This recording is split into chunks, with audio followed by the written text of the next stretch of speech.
The United Nations seems to be getting more disturbed by the human rights situation in Iran.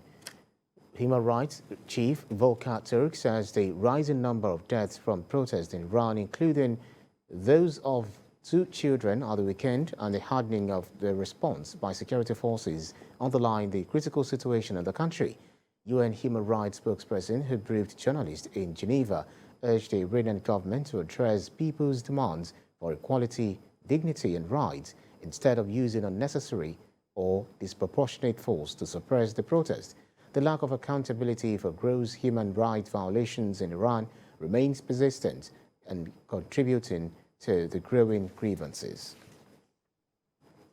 Human Rights Chief Volker Türk says the rising number of deaths from protests in Iran, including those of 2 children at the weekend, and the hardening of the response by security forces underline the critical situation in the country. Since the nationwide protests began on the 16th of September, over 300 people have been killed, including more than 40 children.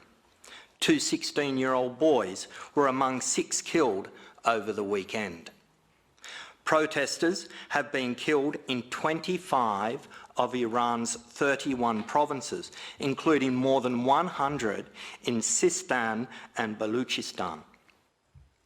Iranian official sources have also reported that a number of security forces have been killed since the start of the protests.